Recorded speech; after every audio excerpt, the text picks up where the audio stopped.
Assalamualaikum warahmatullahi wabarakatuh. Alhamdulillah wa syukurillah wa la hawla wa la quwata illa billah. Ashhadu an la ilaha illallah wa ashhadu anna Muhammadan abduhu wa rasuluh la nabiyya wa rasulah ba'dah. Allahumma salli ala Sayyidina Muhammad wa ala ali Sayyidina Muhammad. Allahumma shrah li sadri wa yassir li amri wahlul 'uqdatam min lisani yafqahu qawli.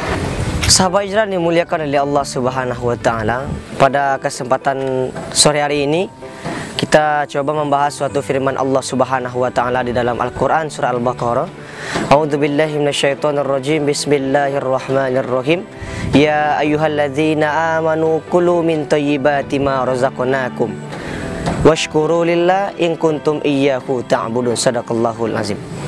Wahai orang-orang yang beriman, makanlah kalian min thayyibati dari yang baik-baik, ma razaqnakum apa yang kami telah rezekikan kepada kalian, washkuru lillah dan bersyukurlah kepada Allah Subhanahu wa taala, in kuntum iyyahu ta'budun jika kalian menyembah kepadanya. Sahabat Hijrah dimuliakan oleh Allah Subhanahu wa taala. Di dalam pembahasan ayat ini Allah memperintahkan orang-orang yang beriman itu makan yang baik. Di dalam Allah perintahkan kita orang beriman itu makan yang baik, Allah memperkaitkan perintah makan dengan tiga hal. Yang pertama, Allah kaitkan masalah makan dengan iman, yaitu ya ayyuhalladzina amanu.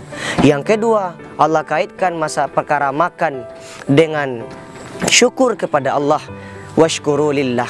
Yang ketiga, Allah perkaitkan perkara makan dengan ibadah, kualitas ibadah kepada Allah Subhanahu wa taala. Sahabat Hijrah yang dimuliakan oleh Allah Subhanahu wa taala. Langsung saja pada kesempatan sore hari ini, yang pertama kita bahas tentang yaitu apa keterkaitannya makan dengan iman, syukur dan kualitas ibadah. Yang pertama terkaitannya makan dengan iman. Orang-orang yang beriman itu makan adalah standar tolak ukurnya keimanan seseorang. Kualitas ibadah dan keimanan seseorang itu dapat kita lihat dari mana cara dia makan, apa yang dia makan, dan bagaimana cara dia makan. Dapat kita lihat dari situ. Sahabat Hijrah dimuliakan oleh Allah Subhanahu wa taala. Maka dari itu, orang-orang yang beriman itu sangat selektif terhadap makanan. Dia berhati-hati terhadap makanan yang masuk ke dalam perutnya.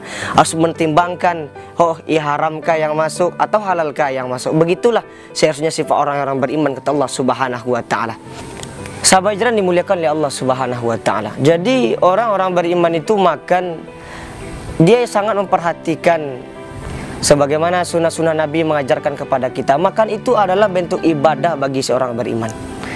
Apa bukti salah satunya bentuk makan itu adalah ibadah? Yang pertama adalah Nabi mengajarkan kepada kita baca basmalah.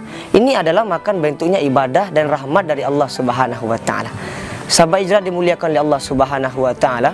Allah Subhanahu wa taala juga membedakan makan orang beriman dengan orang-orang kafir.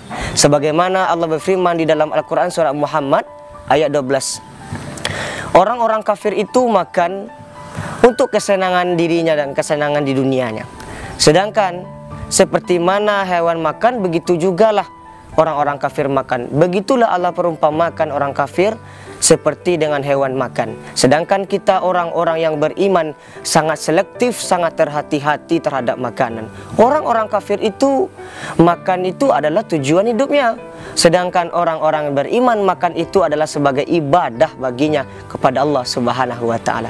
Sahabat Hijrah dimuliakan oleh Allah Subhanahu wa taala. Di dalam firman Allah Subhanahu wa taala tadi di dalam Al-Qur'an surah Muhammad ayat 12, Allah memperumpamakan makan orang kafir itu sama dengan hewan. Coba kita lihat para sahabat Hijrah. Kenapa Allah memperumpamakan makan orang kafir itu sama dengan hewan? Kita perhatikan hewan, binatang itu makan, dia tidak membedakan mana yang haram, mana yang halal. Semuanya dimakan semuanya. Begitulah Allah perumpamakannya dengan orang kafir juga begitu sahabat Hijrah dimuliakan oleh Allah Subhanahu wa taala.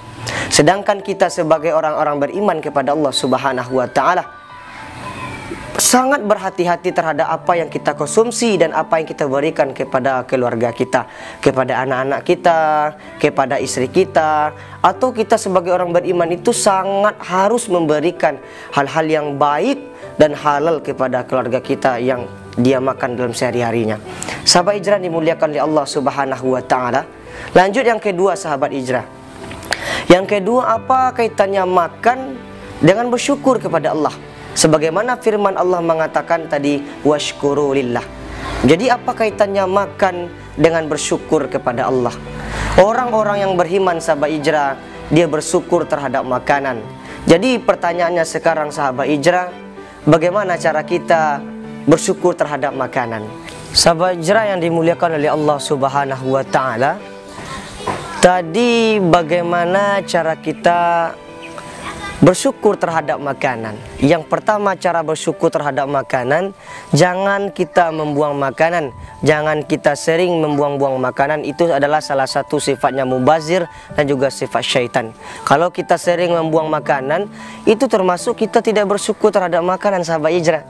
Yang kedua, cara bersyukur terhadap makanan adalah jangan kita pernah mencela sesuatu makanan. Jangan kita mengatakan makanan itu tidak enak atau tidak lama begitu. Jadi sahabat hijrah dimuliakan oleh Allah Subhanahu wa taala, Nabi Muhammad sallallahu alaihi wasallam, kalau Nabi kita itu kalau suka terhadap makanan, Nabi makan. Begitu sahabat hijrah. Kalau Nabi tidak suka terhadap sesuatu makanan, Nabi tidak pernah mencela makanan tersebut, Nabi tinggalkan. Kalau Nabi suka, Nabi makan. Kalau Nabi tidak suka sesuatu makanan, Nabi tinggalkan. Nabi tidak pernah mencela terhadap makanan, sahabat hijrah. Begitulah cara kita bersyukur terhadap makanan, sahabat hijrah, yang dimuliakan oleh Allah Subhanahu wa taala. Sahabat hijrah dimuliakan oleh Allah Subhanahu wa taala. Maka dari itu kita sebagai orang beriman itu harus bersyukur terhadap makanan. Setiap makanan, kullu tu'aman yang kita makan, yang masuk ke dalam perut kita, kalau kita bersyukur kepada Allah Subhanahu wa taala, itu akan menjadi berkah terhadap kita. Tapi sesuatu makanan kalau tidak kita bersyukur kepada Allah dan juga kita mendapatkannya dengan cara yang tidak baik, dengan halal, maka itu akan menjadi dosa bagi kita para sahabat hijrah yang dimuliakan oleh Allah Subhanahu wa taala. Karena itu kami mengajak para sahabat hijrah, bersyukurlah terhadap makanan yang apa Allah berikan kepada kita. Sahabat hijrah dimuliakan oleh Allah Subhanahu wa taala. Coba kita lihat para saudara-saudara kaum muslimin kita, sahabat hijrah. Banyak saudara-saudara kita yang masih belum banyak makan, atau masih dalam kekurangan di dalam keluarganya. Masih banyak orang yang makannya satu hari sekali. Sedangkan kita lihat sahabat hijrah, kita alhamdulillah dapat makan 3 kali sehari. Itu sudah sangat bersyukur kepada Allah Subhanahu wa taala, sahabat hijrah. Sedangkan Nabi mengajarkan kepada kita, sahabat hijrah, jangan kita itu memandang orang lebih tinggi daripada kita sehingga kita tidak bersyukur terhadap nikmat Allah. Tapi kata Rasulullah apa? Pandanglah orang di bawah kalian supaya kalian bersyukur terhadap nikmat Allah yang diberikan kepada kita, sahabat hijrah. Banyak saudara-saudara kita yang di luar sana yang masih dalam kelaparan. Begitulah cara Rasul Nabi Muhammad SAW mengajarkan kepada kita supaya kita bersyukur terhadap apa nikmat yang Allah berikan kepada kita. Sahabat hijrah dimuliakan oleh Allah Subhanahu wa taala. Lanjut yang ketiga, para sahabat hijrah, apa hubungan makan dengan ibadah? Sebagaimana firman Allah tadi mengatakan di dalam Al-Quran surah Al-Baqarah, in kuntum iyyahu ta'budun, jika kalian menyembah kepadanya. Jadi pertanyaannya sekarang, apa hubungannya makan dengan ibadah? Sedangkan orang-orang yang beriman itu, makan itu adalah sebagai ibadah kepada Allah Subhanahu wa taala.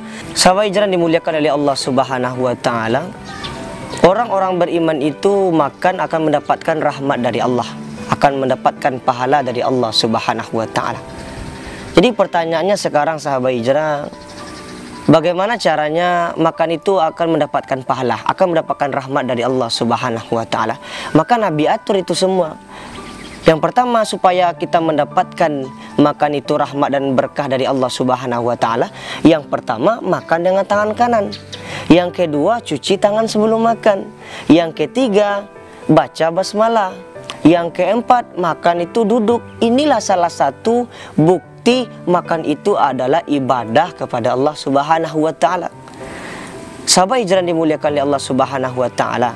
Nabi Muhammad SAW juga mengajarkan di dalam hadisnya, "Idza akala ahadukum falyakul biyaminihi wa idza syariba falyashrab biyaminihi fa inna syaitana yakulu bishimalihi wa mashrabu bisimalihi." Inilah Rasul mengajarkan kepada kita, apabila salah satu di antara kalian makan atau minum, minumlah dengan tangan kanan dan makanlah dengan tangan kanan. Fa inna syaitana, sesungguhnya syaitan itu makan dan minum dengan tangan kiri. Sahabat hijrah, sahabat hijrah dimuliakan oleh Allah Subhanahu wa taala. Begitulah Allah mengumpamakan makannya orang kafir dengan orang beriman. Orang-orang kafir itu dia makan adalah sebagai untuk kesenangannya bagi dia dan di dunia. Tapi orang beriman makan itu adalah sebagai bukti ibadah kepada Allah Subhanahu wa taala. Sahabat hijrah dimuliakan oleh Allah Subhanahu wa taala, maka dari itu kami mengajak untuk kita semua berhati-hatilah terhadap sesuatu hal yang masuk ke dalam perut kita. Pertimbangkanlah, ini haramkah atau halalkah? Sesungguhnya setiap yang haram kita masukkan ke dalam perut kita akan menjadikan sebuah darah daging, akan menjadi dosa bagi kita para sahabat hijrah. Maka dari itu sahabat hijrah, kalaulah banyak kita mengkonsumsi yang haram-haram, mengkonsumsi hal-hal yang tidak jelas masuk ke dalam diri kita, salah satunya dampaknya adalah doa kita tidak dikabulkan oleh Allah Subhanahu wa taala.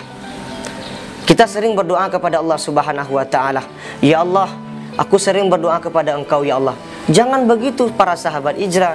Kita tidak boleh menuntut Allah Subhanahu wa taala karena tertundanya keinginan kita, tapi tuntutlah diri kita karena telah banyak menunda kewajiban-kewajiban yang Allah tetapkan kepada kita. Itu kata Imam Athaillah Al-Iskandari di dalam kitabnya.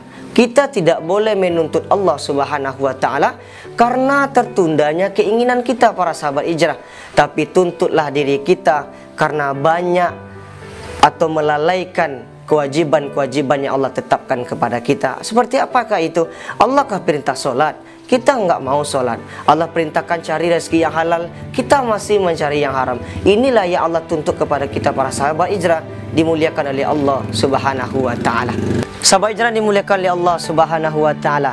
Maka itu adalah bentuknya ibadah kepada Allah Subhanahu wa taala. Coba kita lihat para sahabat hijrah. Orang di dalam bulan Ramadan, orang kenapa kok ibadahnya meningkat kepada Allah?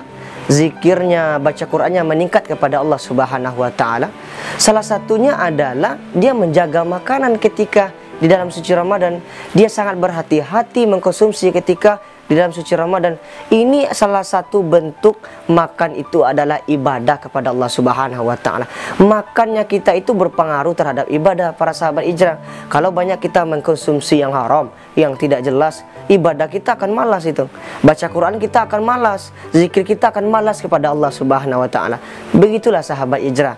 Begitu kami mengajak para sahabat hijrah, berhati-hatilah kita terhadap apa yang kita konsumsi dan apa yang masuk ke dalam diri kita. Di dalam bulan suci Ramadan ini kami berharap semuanya sahabat hijrah dapat menjalankan ibadah puasa dengan sesungguhnya kepada Allah Subhanahu wa taala. Terima kasih, semoga video kami ini bermanfaat terutama untuk kami sendiri dan untuk kita semua para sahabat hijrah. Assalamualaikum warahmatullahi wabarakatuh.